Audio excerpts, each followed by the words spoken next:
आप सभी लोगों को नमस्कार। तो चलिए शुरू करते हैं नेम रिएक्शन का अपना दूसरा लेक्चर। हम लोगों ने पिछले लेक्चर में सिमन स्मिथ रिएक्शन कंप्लीट किया था।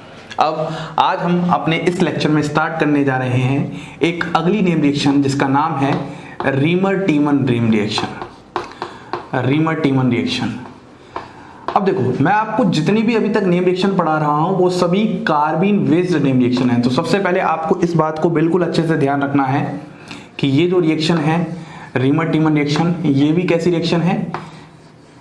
कार्बीन बेस्ड नेम रिएक्शन है। तो सबसे पहले आप इसी ही पॉइंट को यहां पर लिख सकते हो, कार्बीन बेस्ड नेम रिएक्शन। जैसा कि मैंने आपको पिछले लेक्चर में समझाया था कि हम कोई भी नेम रिएक्शन पढ़ते हैं उस नेम रिएक्शन में तीन बातें होती हैं। एक, सबसे पहले हमारे पास होता है सबस्ट्रेट, उसके बाद होता है हमारे पास अटैकिंग रिएजेंट और फिर हमारे पास होता है प्रोडक्ट। इस तरीके से हम किसी भी नेम रिएक्शन को याद किया करेंगे।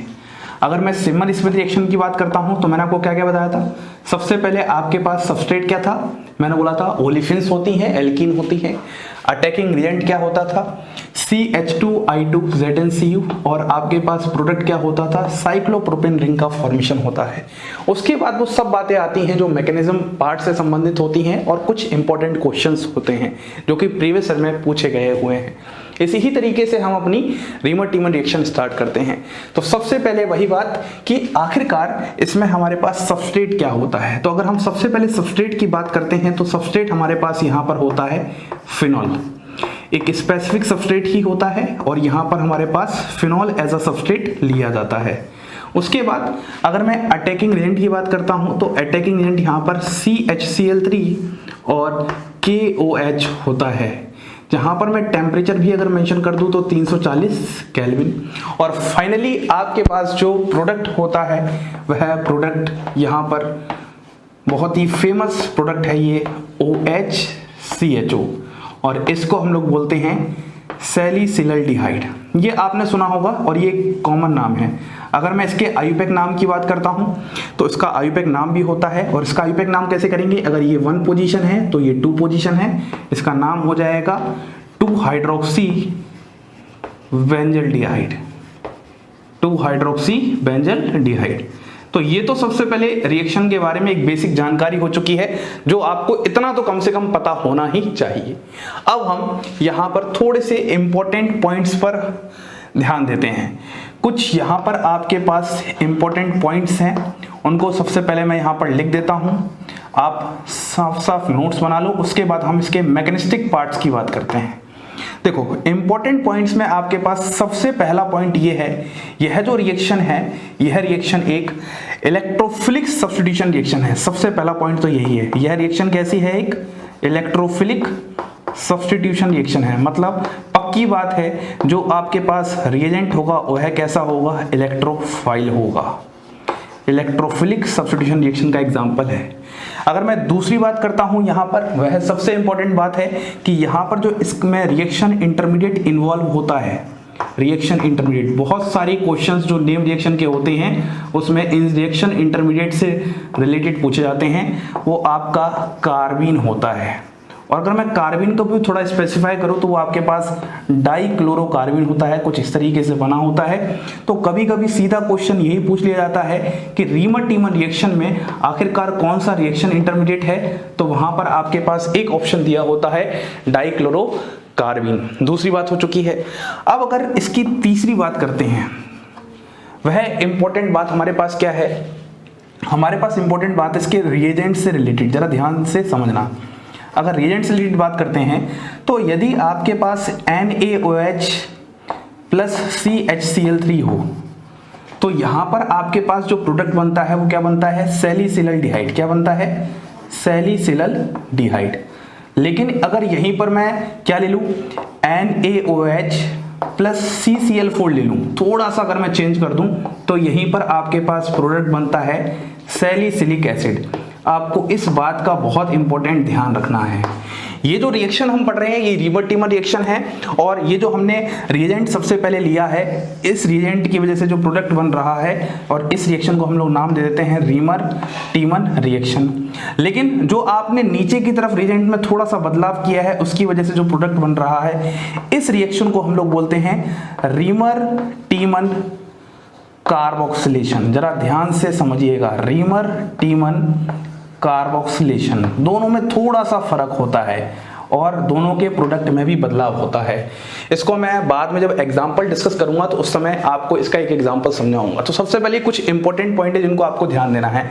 अब अगर एक और इंपॉर्टेंट पॉइंट की मैं बात करता हूं, वो यहां पर होता है कि इसमें जो ऑर्थो प्रोडक्ट होता है वह क्या होता है, मेजर होता है। ऑर्थो प्रोडक्ट मेजर होता है क्योंकि यहां पर ऑर्थो प्रोडक्ट में क्या बनता है, हाइड्रोजन बॉन्ड बनता है। हाइड्रोजन बॉन्ड तो पैरा प्रोडक्ट में भी बनता है। जरा आप ध्यान से देखो तो यहाँ पर प्रोडक्ट कौन सा है, ऑर्थो पोजीशन पर लगा हुआ है।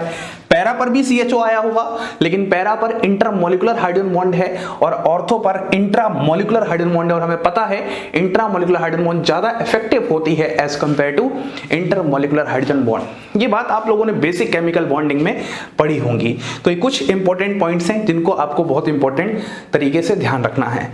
अब आइए हम बात करते हैं सबसे important part, mechanistic part of this reaction. आखिरकार इसका मैकेनिज्म क्या है। देखो, अगर हम इस रिएक्शन के मैकेनिज्म की बात करते हैं तो बहुत ही आसान मैकेनिज्म है, कुछ भी टिपिकल मैकेनिज्म नहीं है। सबसे पहले अगर आप जरा ध्यान से देखो तो यहाँ पर आपको रिएजेंट दिखाई देगा।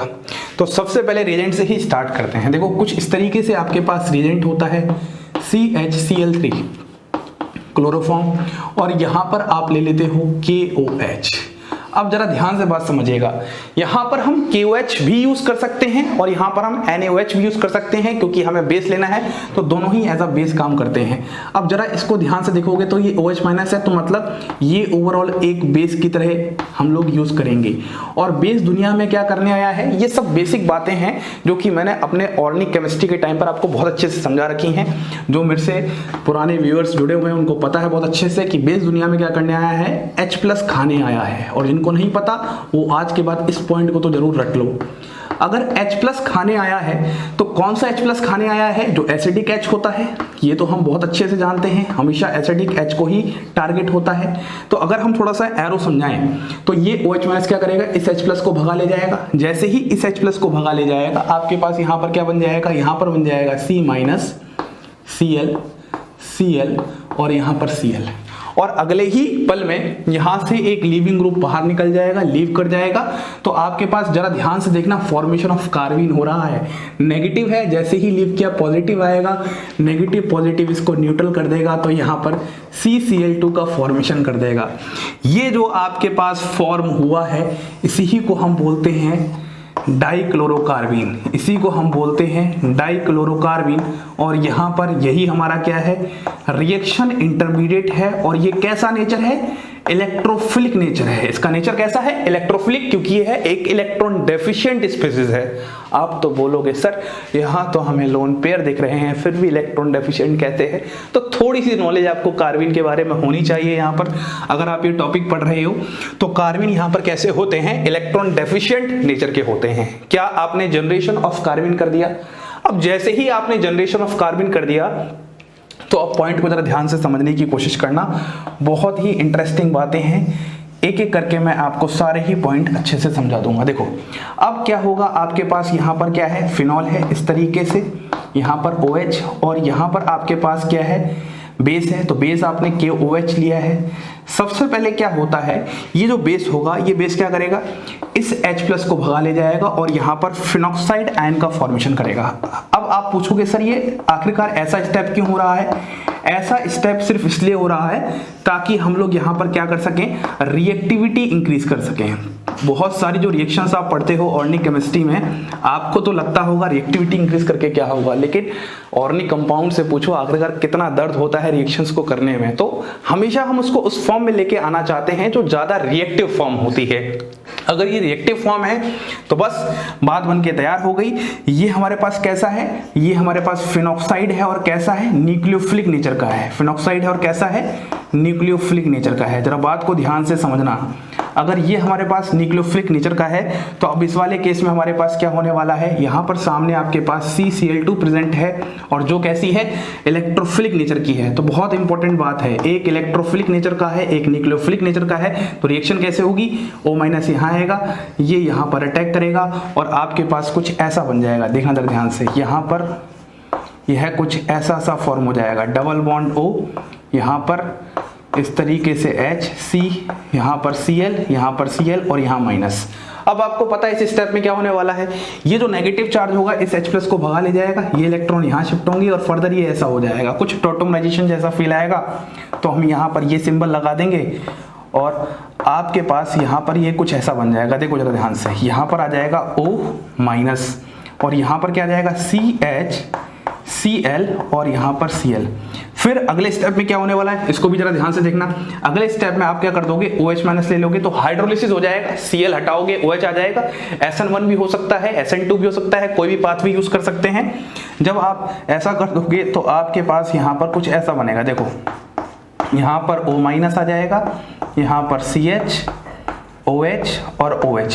अब देखो एक ही कार्बन पर 2 OH हैं तो इसको जैम डायोल बोलते हैं, जो कि अनस्टेबल होते हैं। तो ये OH और यहाँ से H, मतलब वाटर बाहर निकल जाएगा और जैसे ही आपका वाटर यहाँ से बाहर निकलेगा तो आपके पास यहाँ पर क्या आ जाएगा, यहाँ पर तो CHO आ जाएगा और यहाँ पर क्या था, O- और लास्ट में फिर H+, मतलब एसिडिफिकेशन होकर फाइनली आपके पास कुछ इस तरीके का प्रोडक्ट फॉर्म हो जाएगा। और आप देख रहे हो जरा ध्यान से, तो यहाँ पर अगर मैं थोड़ा सा इसको अच्छे से बनाऊं तो ये कुछ आप ऐसे से बना सकते हो इस तरीके से।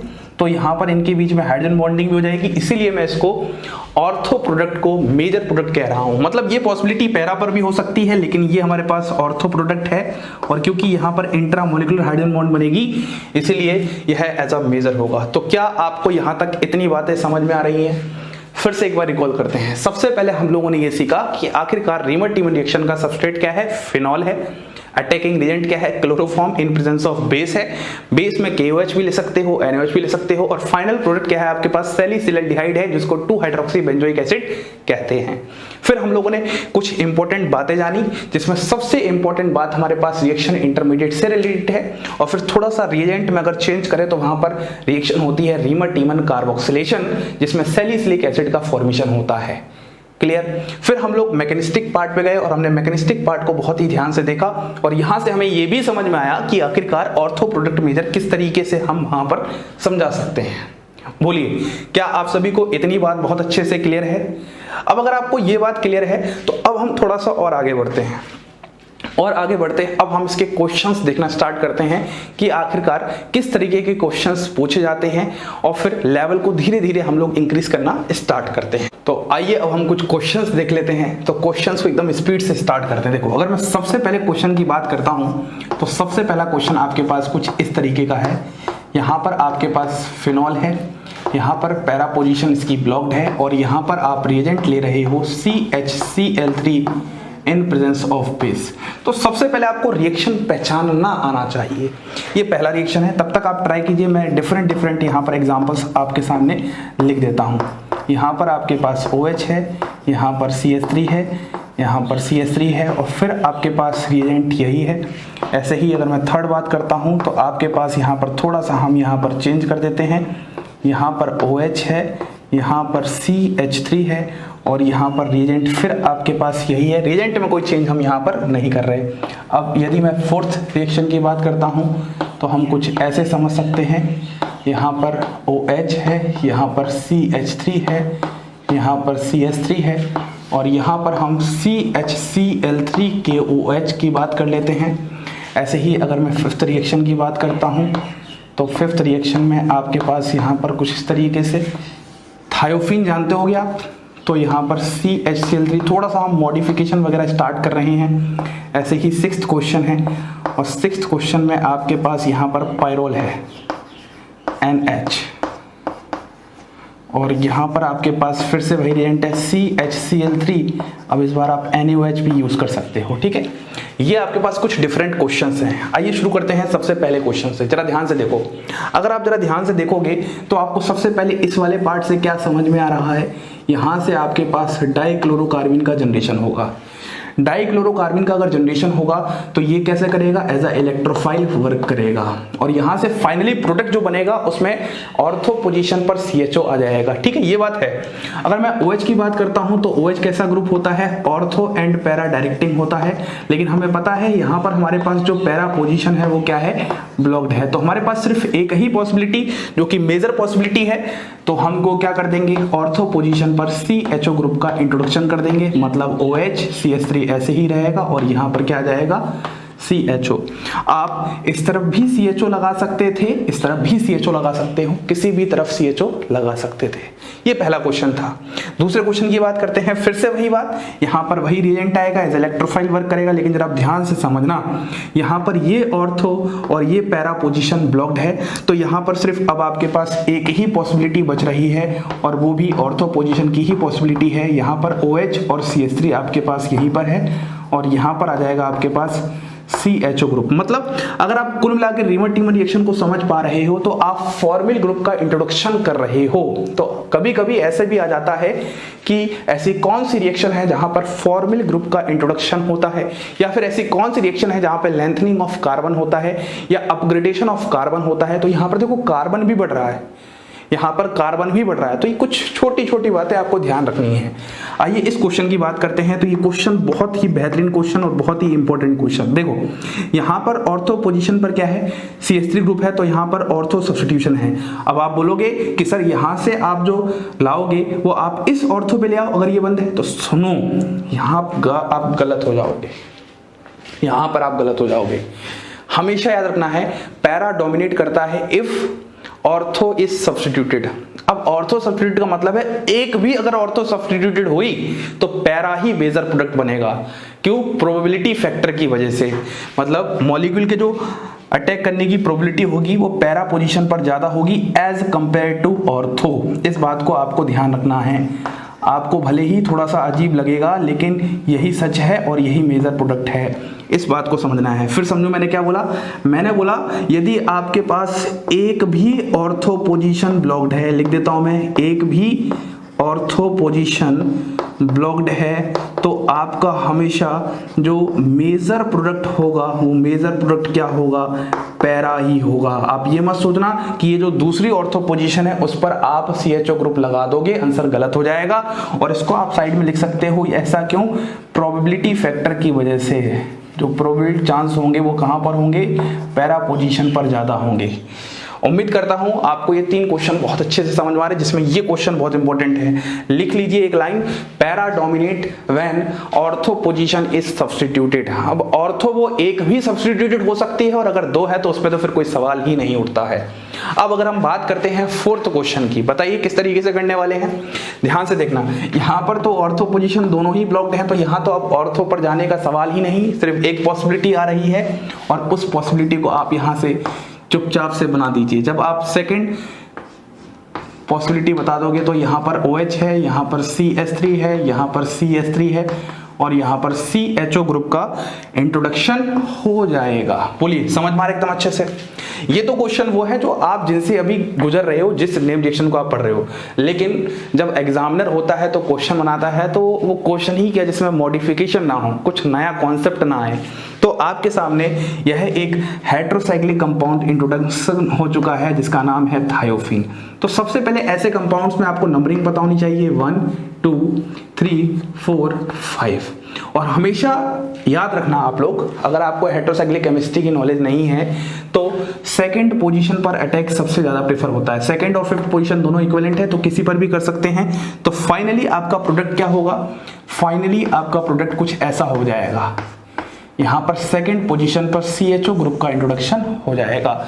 अब सुनो, जैसा काम आप थायोफिन में कर रहे हो वैसा ही काम पायरोल में होगा, वैसा ही काम फ्यूरोल में होगा। इस चीज को आपको थोड़ा सा ध्यान रखना पड़ेगा। ये जब हेटेरोसाइक्लिक केमिस्ट्री आप पढ़ोगे तो आपको वहां पर रीजन पता चलेगा आखिरकार सेकंड पोजीशन पर ही अटैक क्यों करते हैं। बोलिए समझ में आ रहा है। इस क्वेश्चन की बात करते हैं, मतलब क्वेश्चन ऑफ द डे आज का यही क्वेश्चन है और इसी क्वेश्चन से बहुत सारी बातें, बहुत सारे सवाल भी बन जाते हैं। देखो सबसे पहले मैं आपके सामने आंसर बना देता हूं, बना दूं आंसर, देखना जरा ध्यान से। एक तो आपको आंसर पता है, ये वाला तो होगा ही क्योंकि ये पायरोल है और अभी भी हमने बात की थायोफिन जैसी ही कहानी चलने वाली है। तो CHO आ जाएगा। एक जो इसका दूसरा आंसर होता है वह दूसरा आंसर ये भी पॉसिबल होता है। ये बात थोड़ी सी अपने आप में हजम नहीं होती है। मतलब ये तो इसका नॉर्मल प्रोडक्ट है, ये जो प्रोडक्ट है ये इसका क्या है, नॉर्मल प्रोडक्ट है, नॉर्मल प्रोडक्ट। लेकिन ये जो प्रोडक्ट है ये इसका क्या है, नॉर्मल प्रोडक्ट नहीं है, एबनॉर्मल प्रोडक्ट है। इसीलिए इस रिएक्शन का नाम आ जाता है एबनॉर्मल रीमर-टीमन रिएक्शन। तो एबनॉर्मल का मतलब ये होता है जो कुछ नॉर्मल से हटके हो। तो अब देखो हटके वाली बात कैसे हो रही है, देखो मैकेनिज्म पार्ट को समझते हैं। अगर मैकेनिज्म पार्ट को मैं समझाऊं तो आपको पता है यहाँ पर आपके पास पायरोल है, तो सबसे पहले आपके पास बेस है NaOH। जो भी आपने बेस लिया है वह बेस क्या करेगा, इस H+ को भगा ले जाएगा, और जब इस H+ को भगा ले जाएगा तो आपके पास यह कुछ ऐसा बन जाएगा, यहाँ पर नेगेटिव। अब आपको पता है यहाँ पर कुछ कुछ इनके बीच में होगा, और कुछ कुछ करके आपके सामने जो मॉलिक्यूल आ जाएगा वह क्या आ जाएगा, डाइक्लोरोकार्बन आ जाएगा। इतनी बात समझ में आ रही है आपको सबसे पहले? बोलिए। अब देखिए जरा ध्यान से कमाल की बात, ये नेगेटिव यहाँ जाएगा, ये वाला यहाँ पर शिफ्ट हो जाएगा, तो आपके पास अब कैसा फॉर्म हो जाएगा, अब आपके पास कुछ ऐसा हो जाएगा, N डबल बॉन्ड, यहाँ पर आ जाएगा CCl, और यहाँ पर आ जाएगा नेगेटिव, और ये डबल बॉन्ड तो एज इट इज यही था। अब ये नेगेटिव क्या करेगा, इस अटैक करेगा इस जगह, और ये इस जगह आ जाएगा। ठीक है, फिर से तो यहाँ पर अब क्या बन जाएगा, यहाँ पर आपके पास कुछ ऐसा बन जाएगा, N, यहाँ पर आ जाएगा C, यहाँ पर Cl, और यहाँ पर इस तरीके से, और ये नेगेटिव यहाँ था ही। बोलिए क्या आपको इतना समझ में आया? ये जितनी भी बातें हैं ये कार्बीन से रिलेटेड बातें हैं, तो आपका carbene as a reaction intermediate बहुत बहुत अच्छा होना चाहिए। इसीलिए ऑर्गेनिक केमिस्ट्री में कहते हैं organic chemistry is the subject of connectivity. एक टॉपिक को दूसरे टॉपिक के साथ जितना अच्छा आप कनेक्ट कर पाओगे उतना अच्छा आपको, मतलब कहने का मतलब सब्जेक्ट आने वाला है, बहुत बेहतरीन। अब देखो इस वाले केस में क्या होगा, ये दोबारा जाएगा, ये वाली बॉन्ड यहाँ शिफ्ट होगी, और एक Cl बाहर निकल जाएगा। तो फाइनली आपके पास जो प्रोडक्ट बन जाएगा वह प्रोडक्ट कुछ आपको ऐसा नजर आएगा, इस तरीके का, और यहाँ पर Cl आ जाएगा, और इसका नाम होता है 3-क्लोरोप्रिडीन। इसका नाम होता है 3-क्लोरोप्रिडीन। उम्मीद करता हूं आपको ये क्वेश्चन बहुत अच्छे से समझ में आया होगा, और यही क्वेश्चन है जो सबसे इंपॉर्टेंट क्वेश्चन है और एग्जाम में पूछा भी जाता है। बोलिए क्या आपको इतने क्वेश्चन समझ में आए? तो अपने क्वेश्चन के लेवल को थोड़ा सा और इंक्रीज करते हैं और कुछ क्वेश्चंस देखते हैं। तो आइए थोड़ा सा अपने क्वेश्चन के लेवल को इंक्रीज करते हैं। क्वेश्चन नंबर 7 जो है वो हमारे पास कुछ ऐसा है। यहाँ पर आपके पास इस तरीके से बेंजीन है, और यहाँ पर आप कुछ इस तरीके से NH और ये लगा देते हो। अगर आपको थोड़ा सा इसका नाम पता हो तो याद करो, इसका नाम क्या है, इसका नाम होता है इंडोल। आपको ये क्वेश्चन करना है। अब जरा ध्यान से, जो अभी हमने सीखा है वैसा ही कुछ अप्लाई होने वाला है। अगर आप इसके इतने पार्ट को देखोगे जरा ध्यान से, तो आपको क्या कुछ कुछ पायरल जैसा फील आ रहा है? बोलिए हाँ। अगर पायरल जैसा फील आ रहा है तो बोलिए हाँ। ठीक है, क्लियर है। अब यहाँ से क्या होने वाला है, यहाँ से ये जो बेस होगा सबसे पहले इस H+ को भगा ले जाएगा।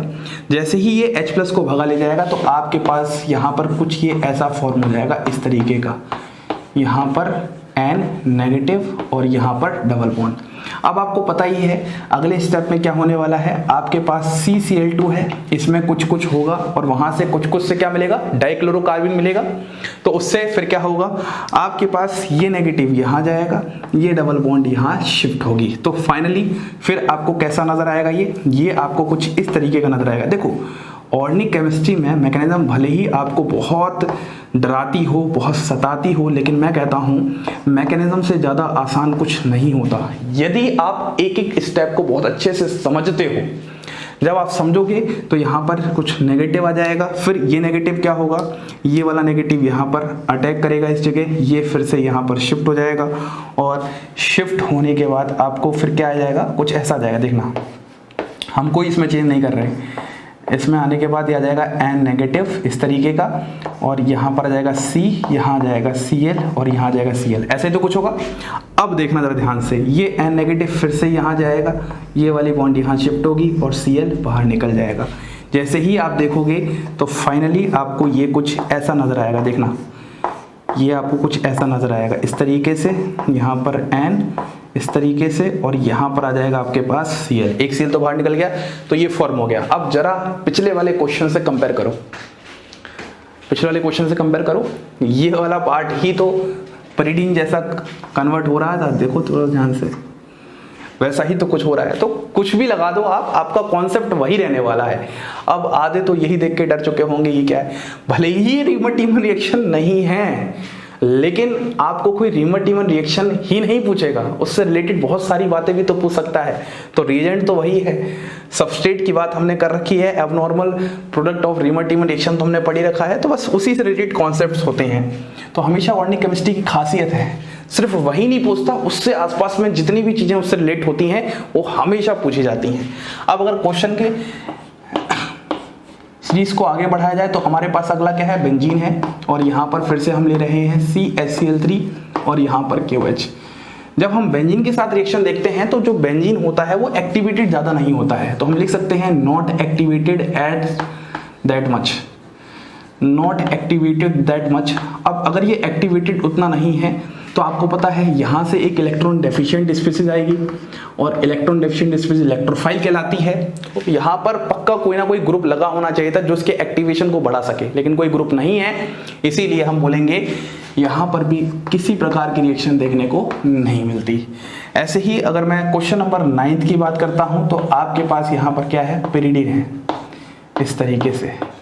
तो पिरिडीन में क्या होने वाला है जरा ध्यान देखना, यहाँ पर फिर से क्या है, CHCl3 KOH है। आपको पता है यहाँ पर ये आपका एज अ बेस काम करेगा, ये यहाँ पर ये एज अ यहाँ से ये वाला, देखो ये एज अ बेस है तो सामने वाला क्या काम करेगा, सर ये भी तो बेस है, लेकिन आप जब इस वाले पार्ट को देखोगे तो इस वाले पार्ट से आपके पास क्या निकल के आएगा, CCl2 इलेक्ट्रॉन डेफिशिएंट स्पीशीज जो कि एसिड की तरह काम करेगी। तो फाइनली आपका प्रोडक्ट क्या फॉर्म हो जाएगा, एसिड बेस रिएक्शन का फॉर्म हो जाएगा।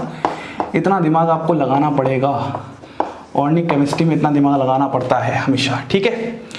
उम्मीद करता हूँ ये 9 क्वेश्चन समझ में आ चुके हैं। 10th क्वेश्चन की बात करते हैं। 10th क्वेश्चन भी प्यारा क्वेश्चन है।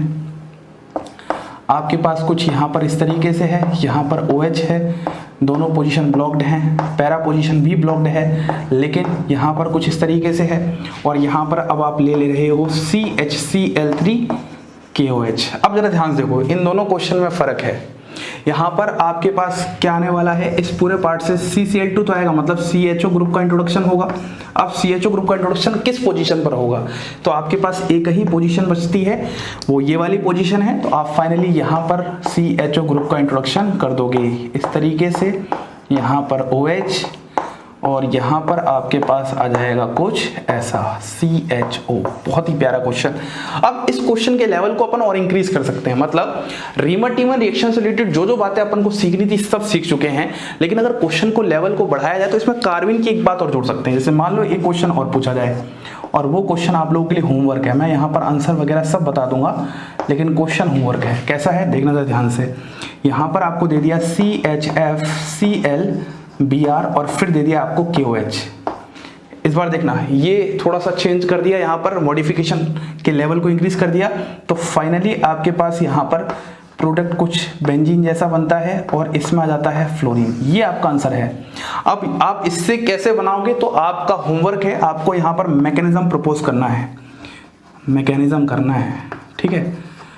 अगर मैकेनिज्म करना है तो अब देखना किस तरीके से होने वाला है। तो ये बात बिल्कुल वैसी ही है जैसे हमने पायरोल के केस में सीखी थी। सबसे पहले आपको कार्बिन का फॉर्मेशन करना है, तो अगर आप इसको मैकेनिज्म करोगे तो आप सबसे पहले अगर फंसने होगे तो यहीं पर फंस जाओगे। मतलब सबसे पहले आपको कार्बिन का फॉर्मेशन बहुत अच्छे से समझ में आना चाहिए, आखिरकार कौन सा गुड लिविंग ग्रुप होता है, कौन सा पुअर लिविंग ग्रुप होता है, ये सारी बातें यहाँ पर यूज होकर कार्बिन का फॉर्मेशन होगा। फिर कार्बिन के फॉर्मेशन में रिंग एक्सपेंशन होगा जो एबनॉर्मल प्रोडक्ट की तरह नजर आने वाला है। तो ये सारी बातें थी जो मुझे आपको रीमर-टीमर रिएक्शन में समझानी थी। एक बार हम पूरे लेक्चर को रिवाइज करते हैं। देखो हम लोगों ने लेक्चर स्टार्ट किया रीमर-टीमर रिएक्शन से, जहां पर मैंने बोला ये रिएक्शन एक कार्बिन रिलेटेड नेम रिएक्शन है, तो मतलब पूरा का पूरा फंडा कार्बिन का लगने वाला है, कार्बिन के सारे कॉन्सेप्ट्स यूज होने वाले हैं। हमने सबसे पहले इसमें स्टार्ट किया, सबस्ट्रेट क्या होता है, फिनॉल होता है, अटैक इंग्रेडिएंट क्या होता है, chloroform in presence of base, और लास्ट में हमारे पास प्रोडक्ट क्या होता है, प्रोडक्ट होता है हमारे पास सैलिसिलल्डिहाइड। ठीक है, फिर हमने कुछ इंपॉर्टेंट बातें जानी। यह एक इलेक्ट्रोफिलिक सब्स्टिट्यूशन रिएक्शन है।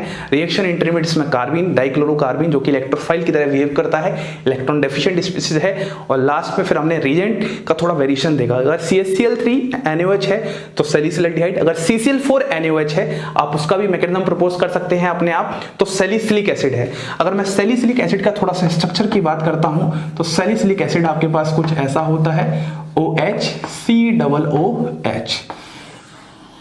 2-हाइड्रोक्सी बेंजोइक एसिड, इसको बोलते हैं सैलिसिलिक एसिड। मतलब इन सभी कंपाउंड्स का इंडस्ट्रियल एप्लीकेशन और मेडिसिनल एप्लीकेशन बहुत तगड़ा है। इसी से दवाइयां वगैरह, एस्प्रिन वगैरह के फॉर्मूले आते हैं इन सबसे, तो बहुत ज्यादा सिंथेटिक केमिस्ट्री में यूज होता है।